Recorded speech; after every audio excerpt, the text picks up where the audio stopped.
To our participants from all sectors, to the DA family, especially the Bureau of Agricultural Research, our funding agency, to the academe, and to everyone, good morning.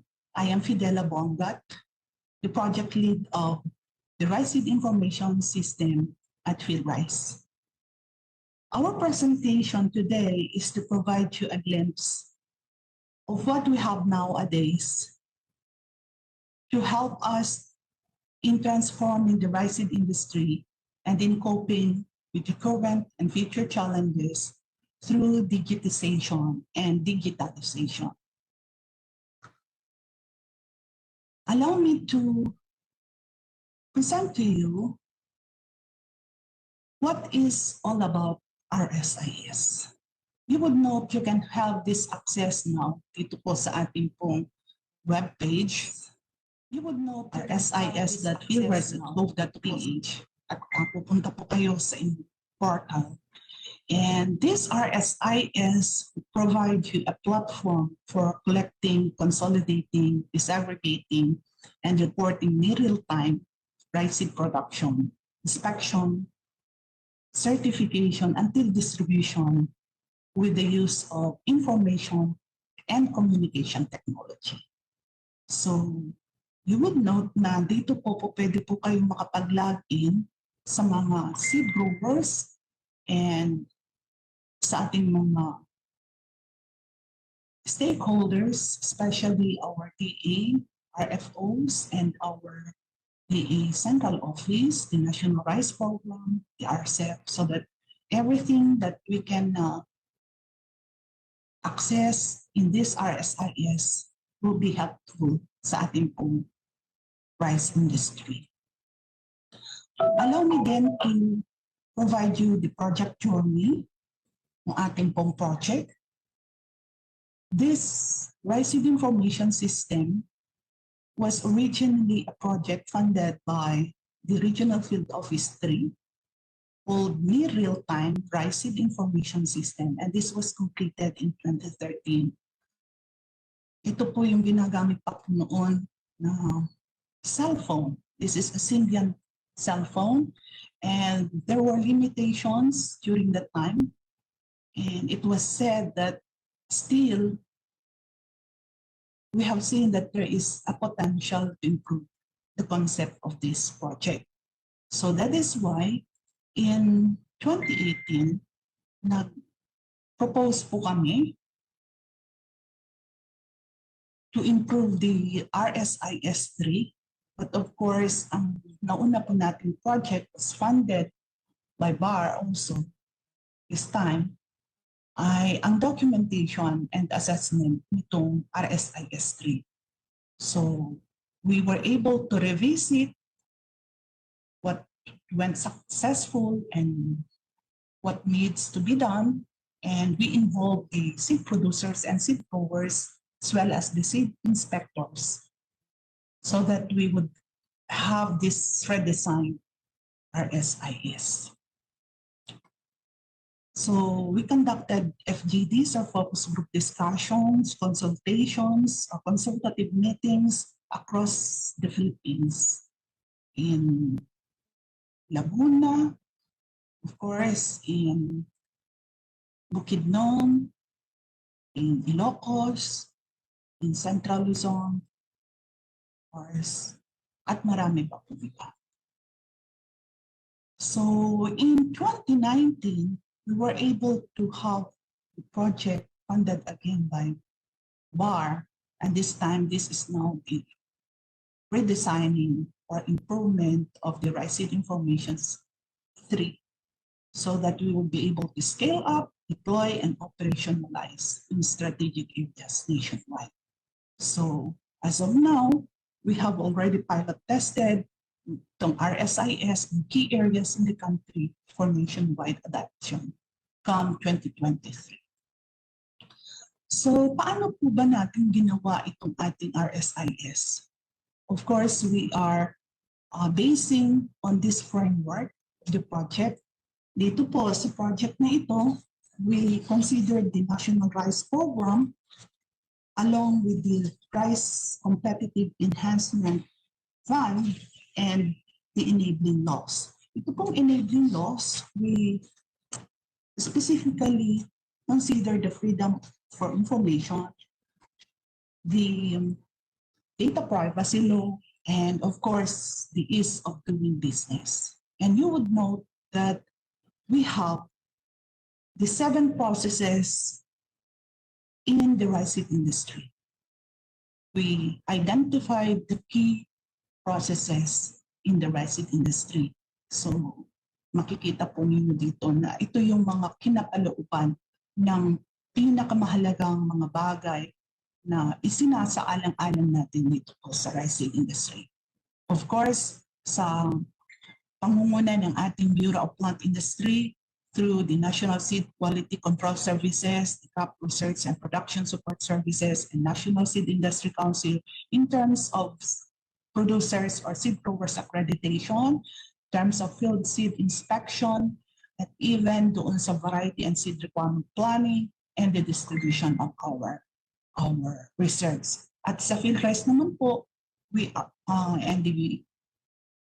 thing that we do is more on the seed production aspect, and we are producing that, we are storing them so that we would be answering the needs of our farmers, the certified seeds. So a business development division and even the branch and satellite stations of the rice are producing the seeds.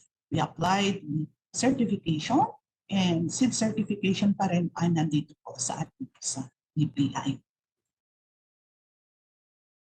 So with that framework, ito po yung ating pong ginawa. We have developed the modules and application wherein it is a complete loop. Dito we are, as I've said, our center point of our industry is to provide the certified seeds requirement of our seed growers and farmers. So dito po, makikita po natin yung mga ginawa po natin na mga applications and modules based doon po sa sabi ko kanina, mahalagang mga aspeto ng ating rice seed industry. From the time on na yung variety and seed requirement planning, nandiyan po by the Crop Research and Production Support Division, maging input po niya sa seed production planning ng field rice as well as doon po sa accreditation ng seed growers, whether there is still a need to accredit more growers in a certain area or sa kabuuan ng ating Pilipinas o hindi na po. This is where we need this requirement planning. Of course, nandito po ang ating seed growers producers portal wherein dito nakabangga yung mga accredited na seed growers po natin. And we have this requirement of these seeds, then we are going to produce. So nandyan po yung seed production application wherein field rice have developed some modules and application. Then the field inspections, nandito po yung field inspection module. Nandyan din po yung post-production, then the seed certification, the seed warehousing and research, seed marketing and distribution, that will redound to the whole complete loop nitong po ating seed industry. So makikita po natin dito na napakahalaga po na makita saan po ba yung ating mga proseso at saan yung ating mga seeds. So isa-isahin po natin ating nagawa. The Seed Grower Accreditation Mobile App, ito po, ang user po nito are the seed producers or seed growers.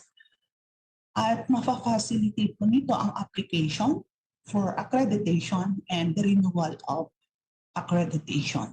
So, imbes na ito'y magmamano po na magsusulat yung ating pong mga seed growers to have the renewals, ito po, they can use their mobile phones. Dito naman po sa Seed Requirement Planning, Monitoring, and Research, ang user po nito ay ang ating pong Crop Research and Production Support Division of the Bureau of Plant Industry, wherein they can collect information regarding the regional seed requirement as well as the seed research inventory, at maka-facilitate po niya dito yung seed reserve request and approval, as well as ma-monitor na rin po ilan po yung na-serve na seed request, ilan na po yung ating na-distribute, and of course, yung remaining inventory.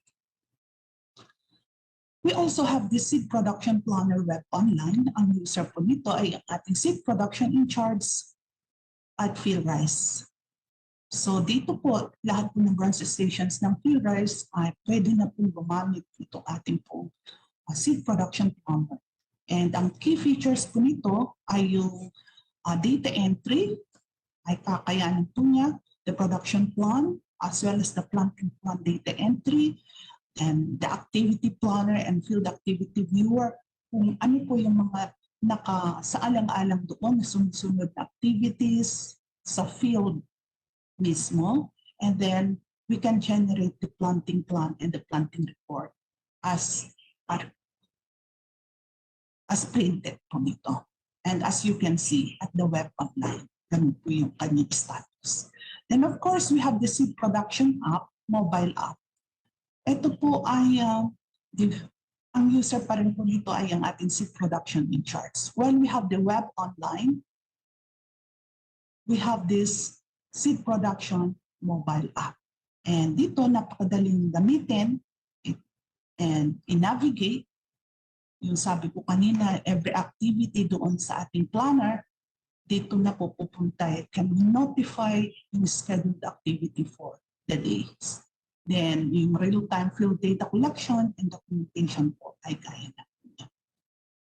We have also the post-production module. Ang user pa rin natin ang ating rice seed production in charts. At dito makikita po yung ating generation ng ating harvesting report in printable format.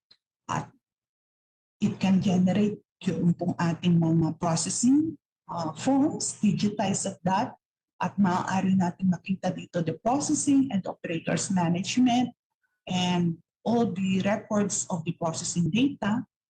Ilan po yung ating pong nakita na drying time, ilan po yung kanyang half field, ilan po yung ating pong clean seeds. Accordingly, dito po makukuha lahat. And this is accessible and compatible with our personal computer and laptop. So that is web online.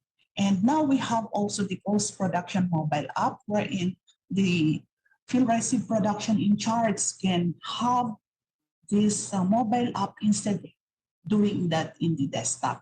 So dito pa rin, makikita pa rin natin yung ating processing management, real-time na processing data collection talaga and documentation, and we can facilitate yung data retrieval.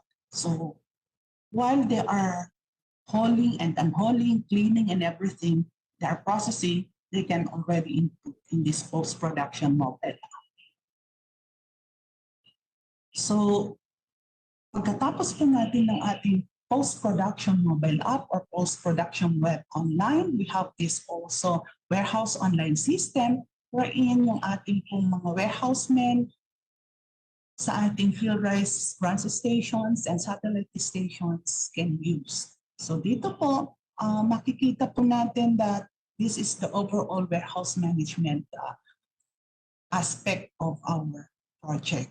So where it creates the pallet plan, mamamanage po yung ating mga seeds and we can monitor ating pong movement and we can have the seed inventory report at a given time or on a daily basis, and it links with our seed ordering system and seed releasing app. Ito po siya, nakapaloob po siya. So, ito po yung maganda dito dahil po pwede po niyang mai-relate ito sa ating pong inventory at near real time or at a given time.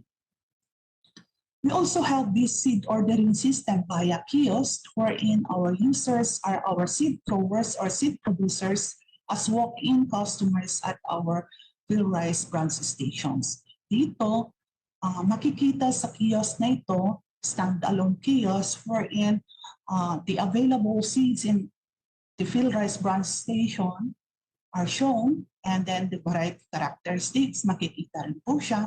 And yung ating pong seed growers or producers can order using their NSQCS issued ID.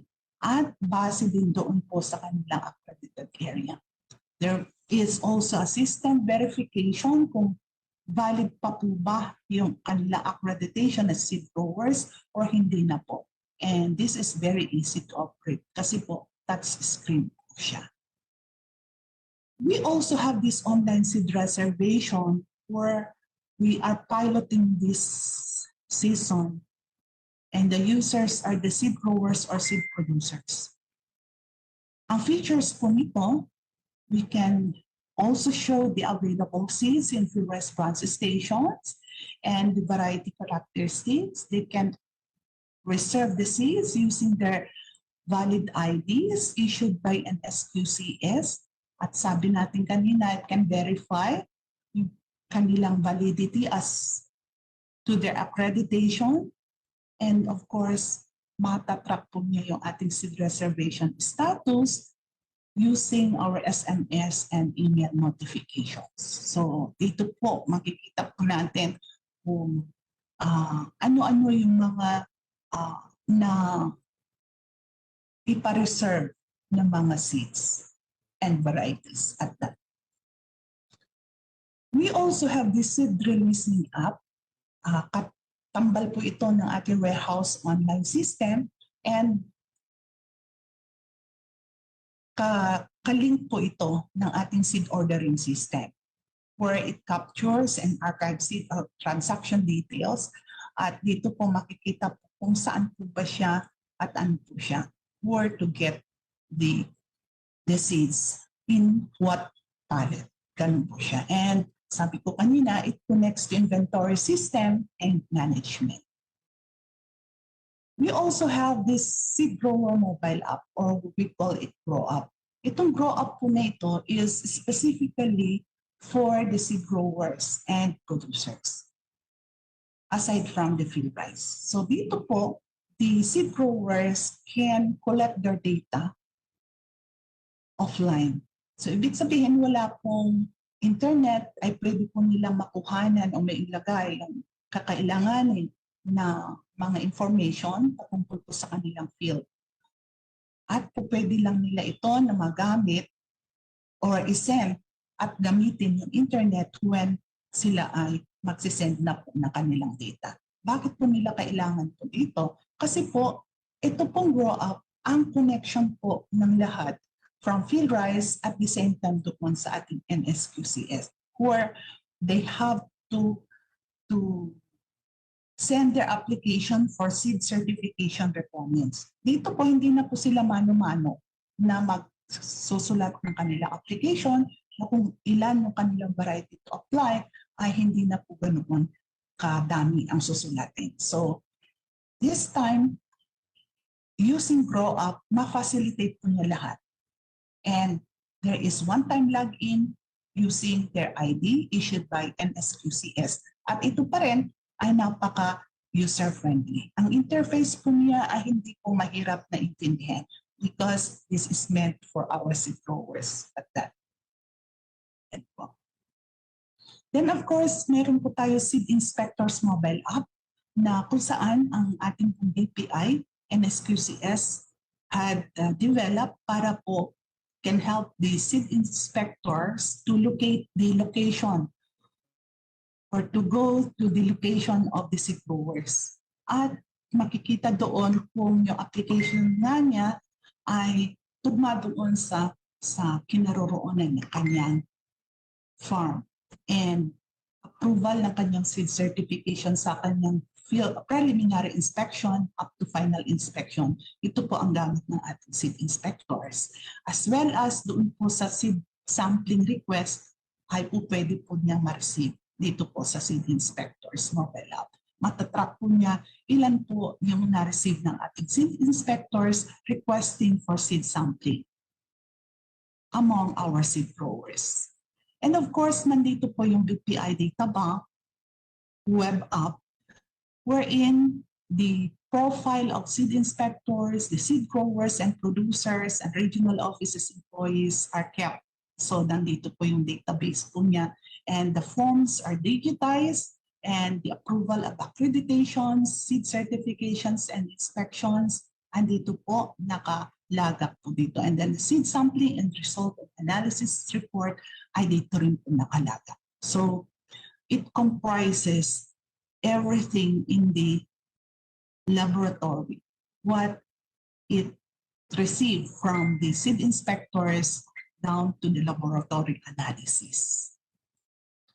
So the project is looking forward to having a dashboard wherein we would be able to know how much or how many varieties had been purchased, at what volume, and when they were planted and applied for seed certification hanggang po sa kanya po ay masampulan at siya po ay matagan. So we can see later on how many among the seed growers had applied accordingly from the purchased seeds to field rice. And then dito po makikita kung ilan po sa Region 1, Region 2, all throughout, ilan po yung nag-apply ng area po nila for seed certification using the grow-up.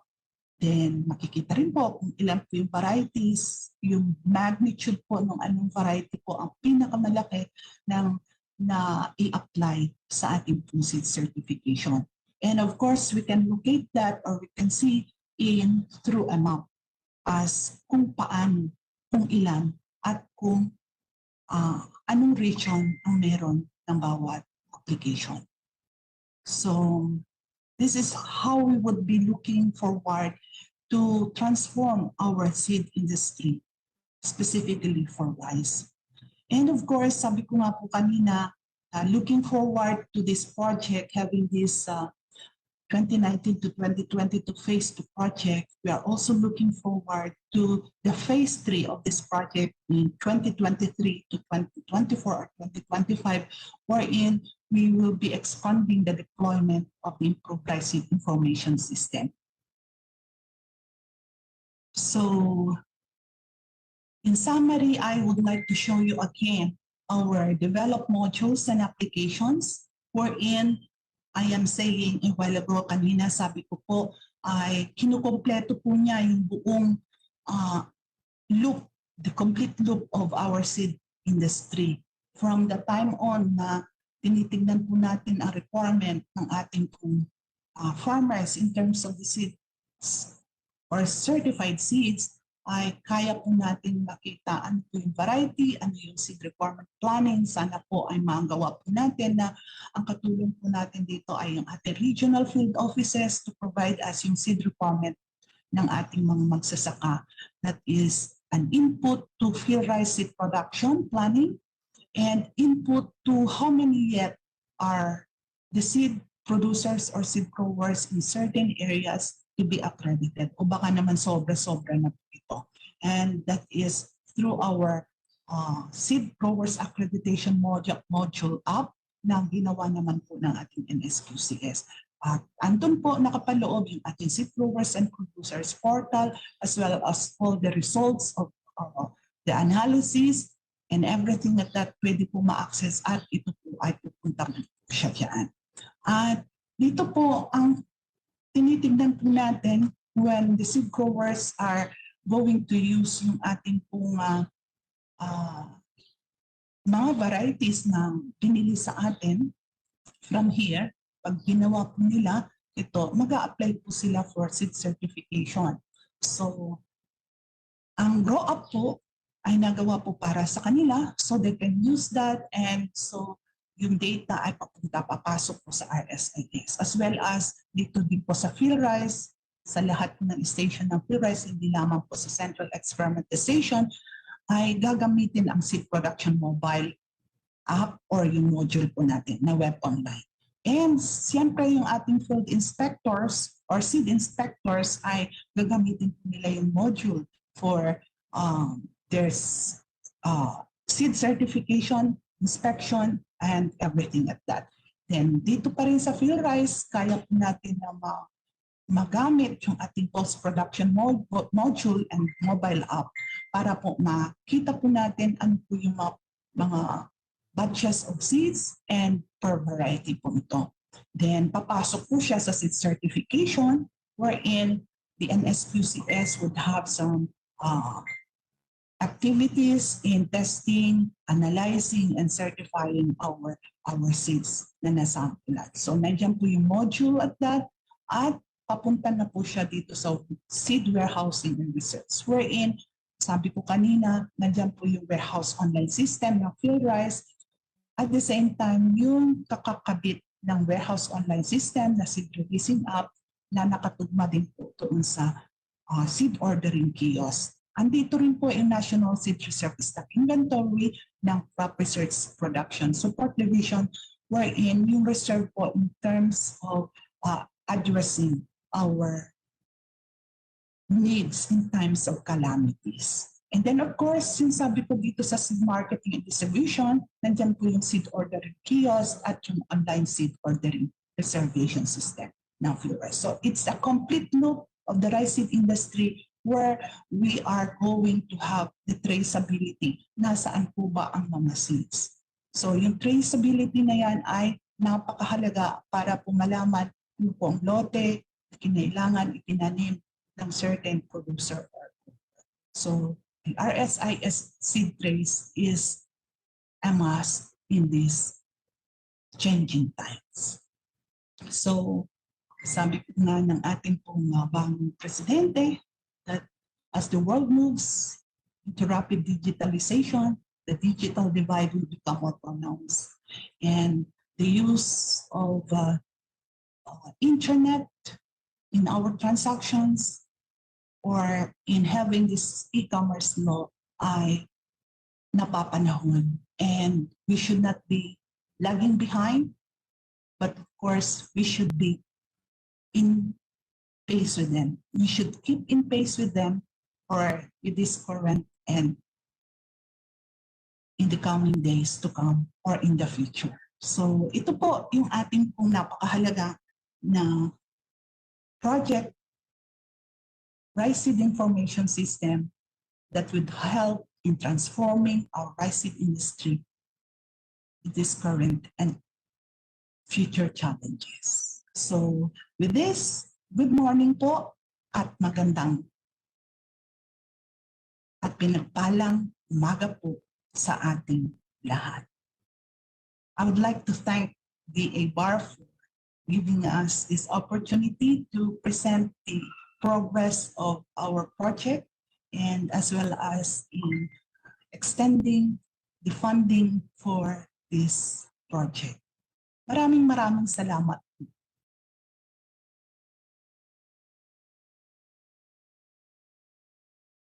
Okay, thank you very much po, Ma'am Fidela Bongat from DA Torres for that very knowledgeable seminar po on RSIS. So I think to all our audience out there, our floor is now open for the question and answer. No? And I think Ma'am Fidela will try her best to answer all of it po.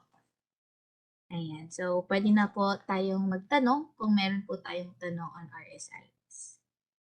Ayan. And simulan ko na po, I guess, since may question din po ako sa bagong technology po ng data rice. Alright. So, Ma'am Fidela, good morning po ulit. Good morning. Question lang po ako regarding po dun sa, syempre po, sa RSIS. Ano po?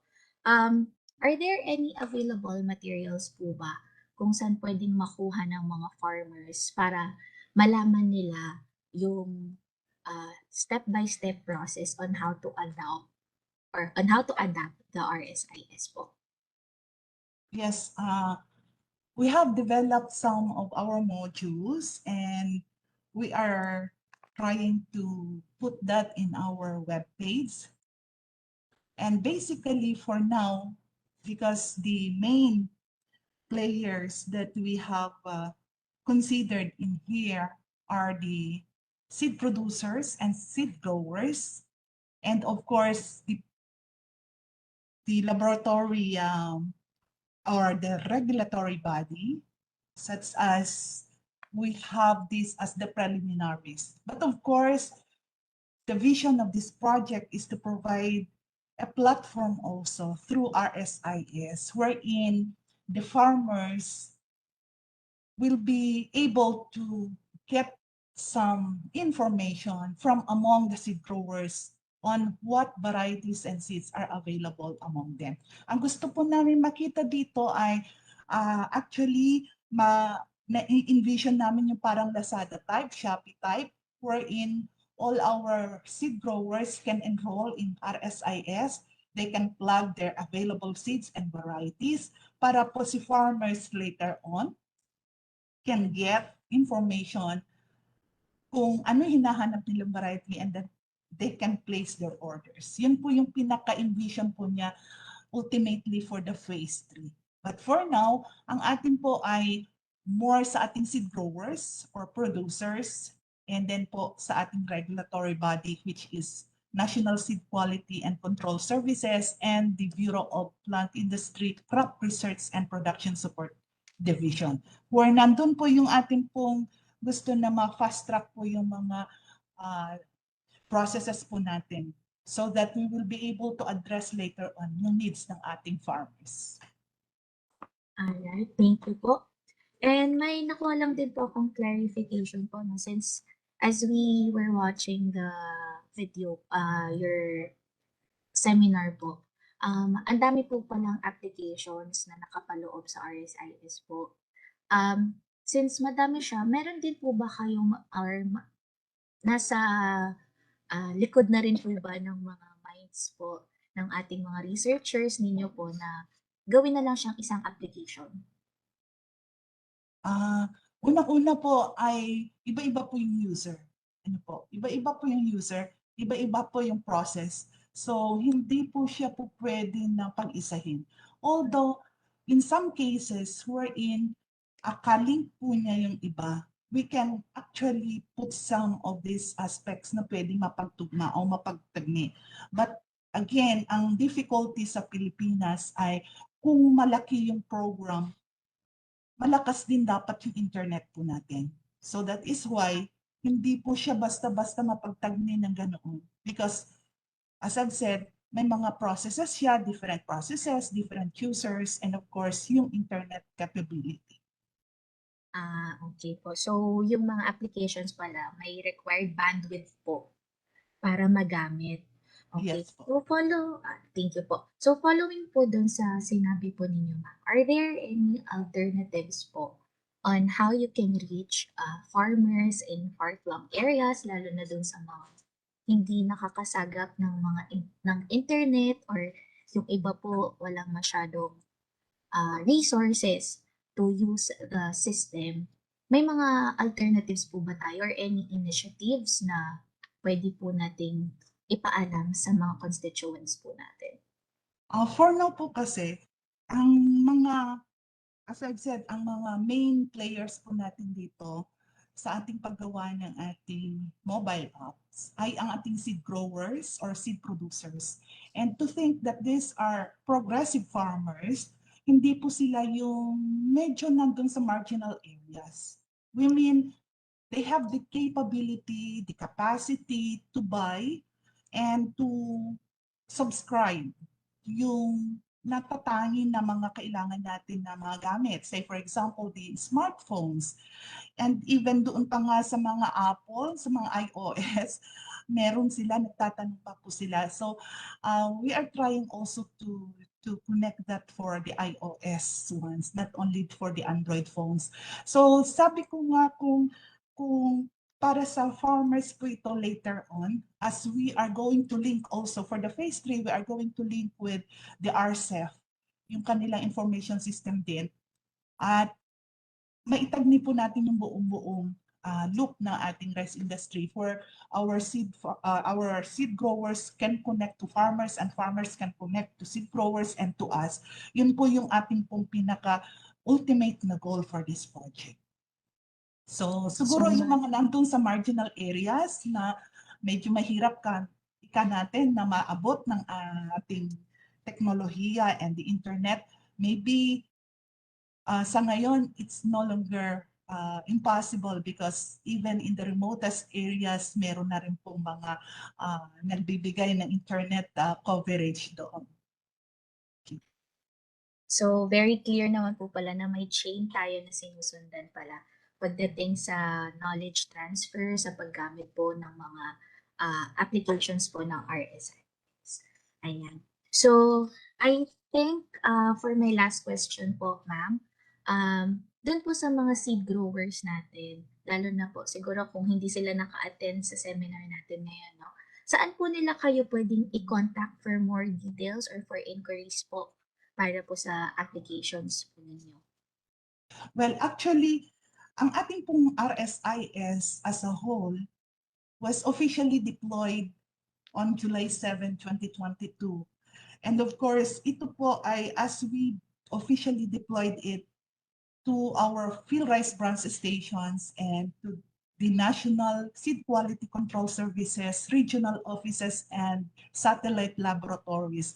Eventually, our seed growers will have to adhere and use our grow up, use the accreditation mobile app so that they can be accessed in our system and so that all their activities ay ma-facilitate. So, kung ano yung nakita niyo po kanina doon sa presentations ko, these are our pilot areas where they have already, we have some cooperatives of seed growers that are now using this RSIS. Eventually, what we wanted is for the whole Philippines, for the whole seed growers contingent will be able to use our mobile app so that dito po ay makikita na natin lahat yung mga information and we can use that in our program planning and implementation.